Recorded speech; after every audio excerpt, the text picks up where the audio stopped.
ससुराल। रुक जा रीना, आज तू कॉलेज नहीं दीदी के साथ पार्लर जाएगी। कल तुझे लड़के वाले देखने आने वाले हैं। रीना की माँ गीता जी ने कहा। हाथ में स्कूटर की चाबी लिए रीना के कदम अपनी माँ की बात सुनकर रुक गए। पलटकर देखा तो उनके साथ रीना की दादी, पापा, दीदी, भैया, भाभी भी मौजूद थी। तब रीना ने कहा, माँ, ये अचानक शादी की बात कहाँ से आ गई? अभी मेरा ग्रेजुएशन बाकी है और अभी तो कल से परीक्षा भी शुरू होने वाली है। रीना, देख, बात साफ है, हमने तेरी दीदी की शादी तो 18 साल की उम्र में ही कर दी थी, लेकिन तुझे मौका दिया। लेकिन अब हम तेरी भी शादी करके गंगा नहा लेना चाहते हैं, ताकि फिर हम किसी समय से जिम्मेदारियों से मुक्त हो जाए। रीना कुछ कहती उससे पहले दादी ने कहा, देख रीना, लड़कियों की शादी इसी उम्र में अच्छी लगती है और तुझे पढ़ाई करने से कौन रोक रहा है? तेरे होने वाले ससुराल वाले बहुत संपन्न परिवार से, तो तू अपनी आगे की पढ़ाई ससुराल जाकर पढ़ना। लेकिन माँ, पापा, मैंने आप लोगों से पहले ही कहा था कि जब तक मेरी पढ़ाई पूरी ना हो मेरी शादी की चर्चा मत कीजिएगा। पहले मुझे अपने पैरों पर खड़े होना है, उसके बाद शादी करनी है। रीना ने कहा। दादी ने रीना के पापा अमर से कहा, तू क्यों चुप बैठा है? समझा इसको कि हम कौन सा बेटी का धन खाना है जो इसको बैठाकर पढ़ाते रहे। अरे शादी के बाद ससुराल वालों को नौकरी करानी होगी तो वो लोग तुझे आगे पढ़ाएंगे, वरना उनकी मर्जी। शादी के बाद अपने घर जाकर अपनी मर्जी चलाते रहना। रीना 3 भाइयों बहनों में सबसे छोटी थी। उसे बड़े भाई बहन की शादी हो चुकी थी। रीना बचपन से ही जिद्दी स्वभाव की थी। एक बार जो ठान ले वो करके ही मानती थी। बचपन से बड़े होने तक उसने हमेशा घर में आदमी औरतों में भेदभाव देखा था, जिसकी वजह से उसे बहुत गुस्सा आता था। वो बचपन से ही अपनी माँ से पूछती थी कि माँ, खाने से लेकर पहनने ओढ़ने तक हर छोटी छोटी चीज के लिए हमें हमेशा पूछकर ही क्यों करना होता है? क्यों हम पापा, दादा, भैया की तरह अपनी मन का क्यों नहीं कर सकते? आज जब दादी ने वही बात फिर दोहराई कि ससुराल वाले की मर्जी, तो रीना को बहुत गुस्सा आया। उसने अपने गुस्से पर काबू रखते हुए कहा, वाह दादी, क्या बात कही आपने। जब मेरे अपने घर वाले ही मुझे नहीं पढ़ाना चाहते, जिस घर में मैंने जन्म लिया, जब मैं वही अपने मन से कोई काम या निर्णय नहीं ले सकती, तो ससुराल जाकर क्या खाक पूछ कर पाऊंगी? इतना सुनकर अमर जी ने कहा, रीना, दादी से बात करने का ये कौन सा तरीका है? वो बिल्कुल सही कह रही है और लड़कियों को ही घर गृहस्थी, बच्चों की जिम्मेदारियां संभालनी होती। तुम्हारी भाभी, दादी और माँ सब यही कर रही है। कभी किसी ने कोई शिकायत नहीं की।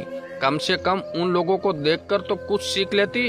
तब रीना ने अपनी नजरें घुमाकर अपनी भाभी, दीदी और माँ की तरफ देखा, जिनकी नजरों में सही गलत जानने परखते हुए भी गलत का विरोध करने की हिम्मत नहीं थी। तब उसने कहा, पापा, शायद आपको नहीं पता, इन लोगों को ही तो देखकर मैंने सीखा है कि अगर एक औरत को आत्मसम्मान से जीना है तो उसका आत्मनिर्भर होना बहुत जरूरी है।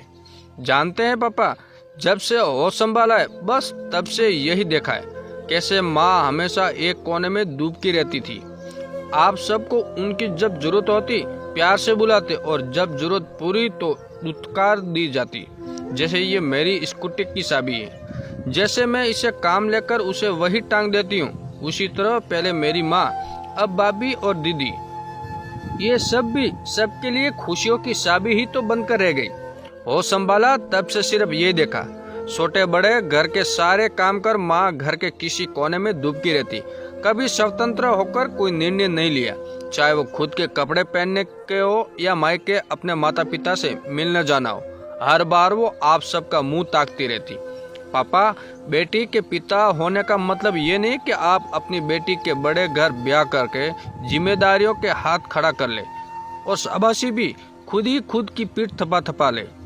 बड़े बड़े दीवार से गिरा हो बड़ा मकान, जहाँ औरतों के पैरों में जूते समाज को दिखाने के लिए औरतें रीति रिवाज को बेड़िया बंदी हो, ऐसे घर में रहने का क्या फायदा जहाँ आप खुलकर सांस भी नहीं ले सकते।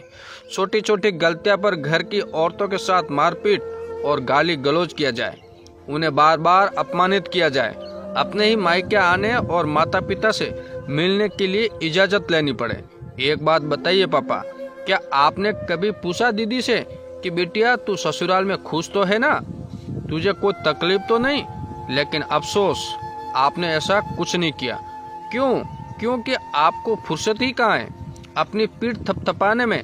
समाज के आगे की दीदी के घर में बहुत सारे लोग हैं, सब बड़े नामचीन हैं और समाज से प्रतिष्ठित लोग हैं। उस बड़े मकान में बहुत पैसे, ऐशो आराम सब कुछ है, लेकिन मेरी प्यारी भोली भाली दीदी किसी से अपने दिल की बात नहीं कह सकती, अपनी मर्जी से कोई काम नहीं कर सकती, हंसना भी चाहे तो खुलकर हंस नहीं सकती। सोने जेवरात से सोलह श्रृंगार में सजी बस दीदी अपने ससुराल में एक कठपुतली है, जिसे जो जब चाहे नचाता है। शराब के नशे में सूर जीजाजी को अपनी जरूरत पूरी करने के बाद दीदी के साथ क्या हो रहा है उसे उनका कोई सरोकार नहीं। गाली गलौज, अपमान और ताने देना तो आम बात है। वही हाल भाभी का भी है। पढ़ी लिखी भाभी को भी आप लोगों ने नौकरी नहीं करने दी, क्योंकि घर के कामों की जिम्मेदारियां कौन उठाएगा? क्यों भाभी को कोई छूट नहीं दी गई? अब तो ये उनका ही घर है ना, फिर क्यों उनको बात बात में दूसरों के घर से आए लड़की कहकर ताने दिए जाते हैं? हाँ, लेकिन भैया आप जीजाजी, आप सबका जब जो मन करता है वो करते हैं, क्योंकि आप सब पुरुष हैं, आपको कोई ताने भी नहीं देता। और हमारे समाज में पुरुष वर्ग किसी भी तरह के सामाजिक और पारिवारिक बेड़ियों में नहीं बंधे। बेड़िया तो इस समाज और परिवार ने सिर्फ और सिर्फ औरतों के लिए बनाई पापा। लेकिन मैं किसी के घर की सजावटी गुड़िया नहीं बनना चाहती, नहीं पैसों वाले ससुराल जाकर उनकी काल कोठरी में कठपुतली की तरह आजीवन कारावास में रहना चाहती हूँ। मैं खुद को किसी भी तरह की बेड़ियों में नहीं बंधूंगी। आप कह रहे हैं ना कि दीदी, माँ और भाभी को देखकर मैं कुछ सीख लूं, तो आज जो मेरे अंदर इन बेड़ियों को तोड़ने का जिद है वो इन लोगों की हालत देखकर ही जन्मा है।